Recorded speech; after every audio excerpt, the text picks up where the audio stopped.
Assalamualaikum warahmatullahi wabarakatuh. Waalaikumsalam warahmatullahi Waalaikumsalam wabarakatuh. warahmatullahi wabarakatuh. Yang terhormat Ibu Asti selaku dosen pembimbing mata kuliah pengelolaan kependidikan. Baiklah, kami dari kelompok 6 ingin mempresentasikan atau memaparkan hasil dari makalah kami yang berjudul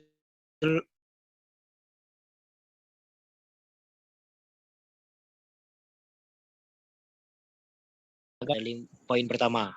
Silakan, dipersilakan. Baiklah, saya akan menjelaskan pengelola tenaga pendidik dan kependidikan. Manajemen atau biasanya disebut dengan pengelola. Kata manajemen berasal dari bahasa Inggris. Manajemen yang dikembangkan dari kata to manage, yang artinya mengatur atau mengelola. Kata manage itu berasal sendiri dari Itali manegio, yang diadopsikan dari bahasa Latin manager, yang berasal dari kata manusia yang artinya tangan. Konsep manajemen tidaklah mudah untuk didefinisikan dalam suatu organisasi kependidikan tenaga pendidik dan kependidikan. Ini merupakan sumber daya manusia potensial yang turut berperan dalam mewujudkan tujuan kependidikan nasional. Selanjutnya,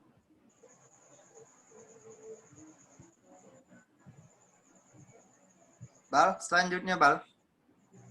Manajemen tenaga pendidik dan kependidikan adalah aktivitas yang harus dilakukan mulai dari tenaga pendidik dan kependidikan itu masuk ke dalam organisasi kependidikan sampai akhirnya berhenti perencanaan SDM, perekrutan, seleksi, penempatan, pemberian kompetensial,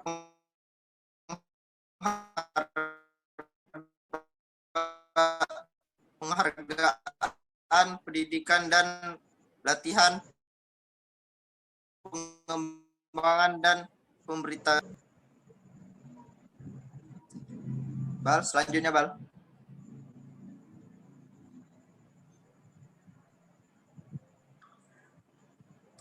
B. Pengertian manajemen strategi dalam peningkatan mutu pendidik.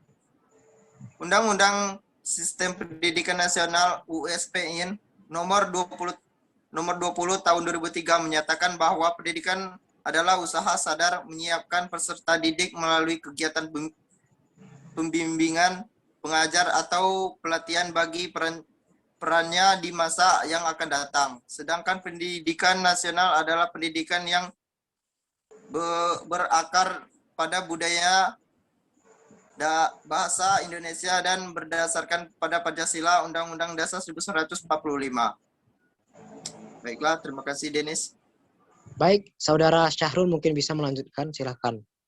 Oke, saya akan melanjutkan poin-poin yang telah dibacakan Angga. Jadi, tugas utama pendidikan itu sesungguhnya dapat ditugaskan dalam bidang manajerial atau pada latar organisasi penyelenggara makroskopik dan pada tatar satuan lembaga pelaksanaannya mesokopik yang dikelola oleh para manajer pendidikan dibantu oleh tenaga kependidikan pada beberapa bidang keahlian. Tenaga kependidikan bertugas memberikan layanan teknis kependidikan di sekolah untuk meningkatkan mutu manajemen sekolah. Next. C. Spektrum tenaga kependidikan. Mengacu pada PP nomor 38 tahun 1992 pasal 3 ayat 1. Mengemukakan tenaga kependidikan terdiri atas tenaga pendidik, peneliti dan pengembangan di bidang pendidikan, pustakawan, laboran, teknisi, sumber belajar, dan penguji. UU SPN nomor 20 tahun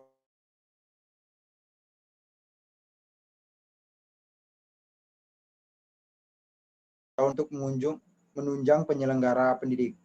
Pada 39 ayat 1, pasal 39 ayat 1 menyatakan tenaga kependidikan bertugas melaksanakan administrasi dan layanan teknis untuk menunjang proses pendidikan pada suatu pendidikan. Next. UU SPN nomor 20 tahun 2003 pasal 1 ayat 6 menyatakan pendidik adalah tenaga kependidikan yang berkualitas sebagai guru, dosen, konselor, pamong, belajar widyaswara, tutor, instruktur, fasilitator, dan sebutan lain yang sesuai dengan kekhususannya, serta berpartisipasi dalam menyelenggara kependidikan. Dan pasal 39 ayat 2 menyatakan pendidik merupakan tenaga profesional yang bertugas, merencanakan dan melaksanakan proses pembelajaran, menilai hasil belajar, melakukan pembimbingan dan pelatihan, serta melakukan penelitian dan pengabdian pada masyarakat, terutama bagi pendidik di perguruan tinggi. Oke, next. Berikut adalah tujuan manajemen tenaga pendidik dan kependidikan. Yang pertama, fungsi Ditjen PM PTK. Penyiapan perumusan kebijakan departemen di bidang peningkatan mutu pendidik dan tenaga kependidikan. Pelaksanaan kebijakan di bidang peningkatan mutu pendidik dan tenaga kependidikan. Menyusun standar norma, pedoman, kriteria, dan prosedur di bidang peningkatan mutu pendidik dan tenaga kependidikan. Kemudian ada pemberian bimbingan teknis dan evaluasi di bidang peningkatan mutu pendidik dan tenaga kependidikan. Pelaksanaan urusan administrasi.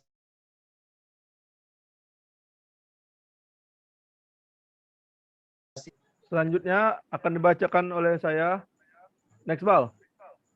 Dari uraian-uraian tersebut dapat ditarik kesimpulan bahwa tujuan manajemen tenaga pendidik dan kependidikan secara umum adalah 1. Memungkinkan organisasi mendapatkan dan mempertahankan tenaga kerja yang cakap, dapat dipercaya dan memiliki inovasi tinggi, meningkatkan dan memperbaiki kapasitas yang dimiliki oleh karyawan, mengembangkan sistem kerja dengan kinerja tinggi yang meliputi prosedur perekrutan dan seleksi yang ketat, disesuaikan dengan kinerja, pengembangan manajemen, serta aktivitas pelatihan. Mengembangkan praktik manajemen dengan komitmen tinggi. Menciptakan iklim kerja yang harmonis. Tugas dan fungsi tenaga pendidik dan kependidikan. 1. Tenaga pendidikan bertugas melaksanakan administrasi, pengelolaan, pengembangan, pengawasan, dan pelayanan teknis untuk menunjang proses pendidikan pada satuan pendidikan. 2. Pendidik merupakan tenaga profesional yang bertugas merencanakan dan melaksanakan proses pembelajaran, menilai hasil pembelajaran, melakukan pembimbingan dan latihan, serta melakukan penelitian dan pengabdian kepada masyarakat, terutama bagi pendidik pada perguruan tinggi. Secara khusus, tugas dan fungsi tenaga pendidik, guru, dan dosen didasarkan pada Undang-Undang Nomor 14 Tahun 2007, yaitu sebagai agen pembelajaran untuk meningkatkan mutu pendidikan nasional, pengembangan ilmu pengetahuan, teknologi, dan seni, serta pengabdi kepada masyarakat. Badan Standar Nasional, dalam kurung BSNP, tentang standar minimum. Dalam UU nomor 20, pasal 13, dan PP 19, pasal 1 ayat 7 dinyatakan bahwa standar pendidik dan tenaga pendidikan adalah kriteria pendidikan prajabatan dan kelayakan fisik maupun mental, serta pendidikan dalam jabatan. Pendidik adalah tenaga pendidikan yang berkualifikasi sebagai guru, dosen, konselor, pamong pelajar, widaiswara, tutor, instruktur, fasilitator, dan sebutan lain yang sesuai dengan kekhususannya, serta berpartisipasi dalam menyelenggarakan pendidikan. Baik, lanjut saya sendiri akan melanjutkan yang slide ke-14. Guru wajib memiliki kualifikasi akademik, kompetensi, sertifikat pendidik, sehat jasmani dan rohani, serta memiliki kemampuan untuk mewujudkan tujuan pendidikan nasional. Pendidikan harus memiliki kualifikasi akademik dan kompetensi sebagai agen pembelajaran, sehat jasmani dan rohani, serta memiliki kemampuan mewujudkan tujuan pendidikan nasional. Next. Jenis-jenis tenaga kependidikan. Dilihat dari jabatannya, tenaga kependidikan dibedakan menjadi 3, yaitu tenaga struktural, tenaga fungsional, tenaga teknis. Tenaga kependidikan dibagi menjadi 3 macam, yaitu tenaga pendidik, tenaga administrator, dan tenaga teknis pendidikan. Lanjut Iqbal. Aktivitas manajemen tenaga pendidik dan kependidikan. Yang pertama, perencanaan, proses seleksi, praseleksi, dan seleksi.